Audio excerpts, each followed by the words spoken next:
So the official Invincible trailer just dropped literally less than 2 hours ago. And honestly, I just want to get right into it. So today we're talking Invincible Season 4 trailer breakdown and predictions. But before we get into anything, guys, please, for me, like this video, subscribe to the page, and hit that noti bell. All right, so as you know, I did cover when we did get a little bit of a teaser for Invincible Season 4. However, today we did get an official trailer, a full-length 2.5-minute trailer that gave us so many details and so much to go off of. I cannot express how excited I am for Invincible Season 4. And not only that, but I don't know if anyone realizes that in the same span of time, we're going to be getting Daredevil Born Again Season 2, Invincible Season 4, and The Boys Season 5, which is absolutely insane. I cannot wait. I am so excited. And as you know, I will be covering all three shows every single week, so make sure to subscribe,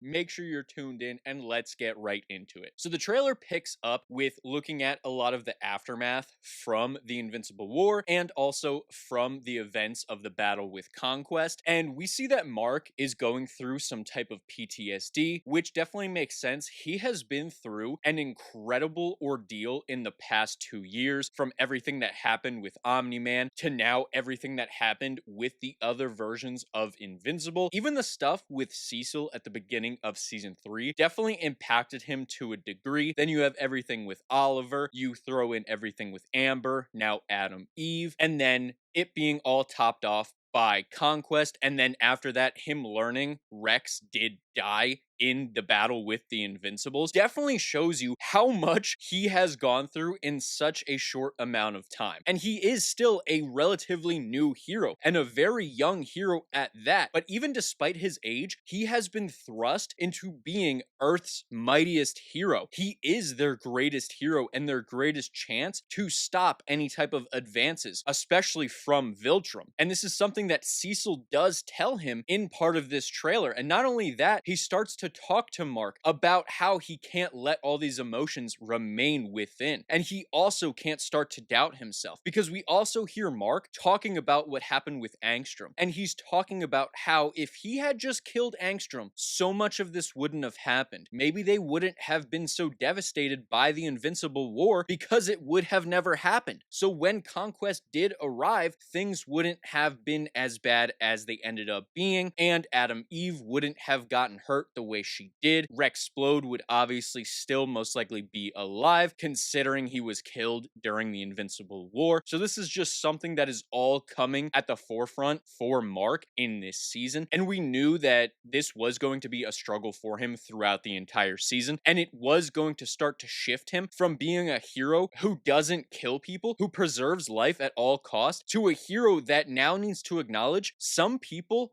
are beyond redemption. Some people need to be put down. And that's going to be a struggle for him throughout this season, to the point where I feel like he is going to start to kill villains that don't necessarily need to be killed. And this might cause fractures between him and Cecil, and him and the Guardians of the Globe. And that's something that I'm definitely intrigued by, and I'm really excited to see. Side note, I am Team Mark. Cecil was definitely in the wrong in Season 3, but we'll see if I remain on that side throughout this Season 4. But back to the trailer, we also get some more from Adam Eve. We see her powers are changing, and she's worried about that. Obviously, in Season 3, when some 18+ rated stuff was happening, we did see some costumes on the ground. It looked like they were melting. This was Adam's Eve's powers. A lot of people thought this might mean she is pregnant, or it could just mean her powers are out of whack. I have only read some of the comics, especially up to the point we're at now, so I have absolutely no idea if this actually means she is pregnant or not. I do believe it would make a lot of sense if her being pregnant would affect her powers to this degree. Either way, I'm really excited about it. Adam Eve is by far one of my favorite characters in this entire series, so I'm really excited that we are getting a storyline that is very Adam Eve centric, and I'm just really excited to see what they do with her character throughout this season, and especially considering they are leaving Earth. And I don't don't know that she ends up going with them, because in all the shots, she is not there. So her being pregnant could definitely explain why she isn't with them. However, speaking of them going off to space, we then get Nolan and Alan arriving, and they do talk with Mark. They have their whole apology, a little bit of a reunion. Mark saying he doesn't know if he can trust his father, which definitely understandable. Although they did leave off on good terms, him coming back to Earth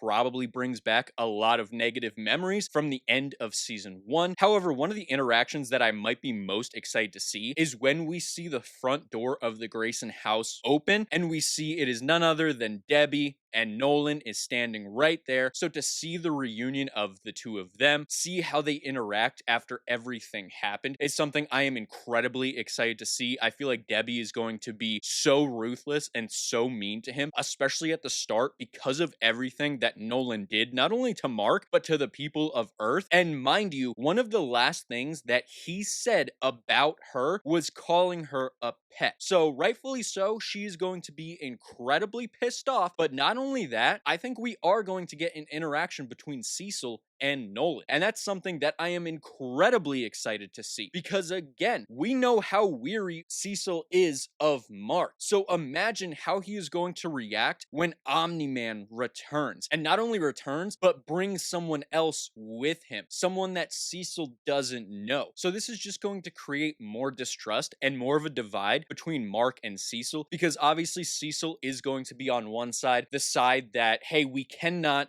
trust Omni-Man. We can't have you and other heroes go off with him. This could end up being a huge trap. However, I feel like Mark is definitely going to be on the other side, as we do know they do end up leaving Earth. So it would make sense that he is eventually on the side of Omni-Man, and he is convinced to leave the planet with him to help stop the Viltrumites. And speaking of the Viltrumites, we get some footage of the Viltrumites just going throughout the galaxy, causing destruction. We get a little bit of Anissa, so she will be returning. No, I'm hoping they do not adapt the scene from the comics. Yes, I know exactly what scene everyone is talking about, and I do not think it will be adapted. Here's hoping that it is not, because that's something no one needs to see, okay? I think we can all agree as fans that that can and should be cut from the series. However, one thing that I am really excited about is anytime we get storylines with the Viltrumites, we do get incredible combat. We're going to get Thetis meeting Mark and their interaction together. Mark is going to learn even more about the coalition of planets. He's going to learn more about this war with Viltrum and the greater Viltrumite army, because he is probably going to learn that Thetis is also a Viltrumite, the first one that did defect from the Viltrumite Empire. And another really cool detail that I did notice was that the Ragnars are going to be in this season. And not only that, it seems that they did go down the route of Omni-Man and Alan trying to collect them. They do appear to be frozen, and then they end up escaping. And we see one of them absolutely messing up Alan. So this is going to be a really cool action sequence where we do get Omni-Man and Alan going up against Ragnars, which Ragnars are incredibly powerful. They have the ability to kill Viltrumites. That's the entire reason that they are trying to utilize the Ragnars. However, it definitely blows up in their face and ends up hurting themselves. So I'm really intrigued to see how they handle that and what negative ramifications come from them fighting the Ragnars. We see Battle Beast appear once again, and he is wreaking havoc as he usually does, messing up some Viltrumites, messing up some random aliens. His combat is awesome. His personality in this series is something I also find really cool. So I'm excited to see him back. And then we get at the very end of the trailer a reveal for Thragg. Yes, the main antagonist of the series finally gets not only his design revealed, but his voice revealed. You see, the voice actor had been revealed for the last couple of months. However, we never really heard what the voice for Thragg would be, because everyone has different inflections in their voice. They can obviously change the tone of it. So now we know what Thragg is going to sound like. And honestly, from the little bit that we did get in this trailer, I think it really fits. I think it sounds really good. I don't know about all of you guys, but to me, it sounds like it fits the character of Thragg. I'm really excited to hear more from this character, and over time I will definitely judge whether I ultimately like the voice or do not like the voice. I know a lot of people with the Conquest voice were somewhat somewhat disappointed. Whereas me personally, I thought it was great. I thought it fit the character. I thought it sounded amazing. And I'm really hoping the same happens with Thragg. Like I said, at this point right now, I do believe I will lean closer to that camp versus being disappointed about the voice. But that is essentially all we have for this trailer. We do get a little bit more about that special episode that the creator Robert Kirkman did write specifically for season 4, where Damien Darkblood does return and we see Mark battling against some demons. That's going to be just a fun little episode. Side note, I do believe at the very end of that episode, which it is episode 4, the mid-season finale is going to be Alan and Nolan returning, and that will be our quote-unquote cliffhanger to lead us into episode 5. Let me know what all of you think. What did you think of the trailer overall? And how do you think the voice of Thragg really sounded? Let me know in the comments below. And while you guys are down there, please, for me, like this video, subscribe to the page, and hit that noti bell. And I'll see all of you in the next video. Goodbye.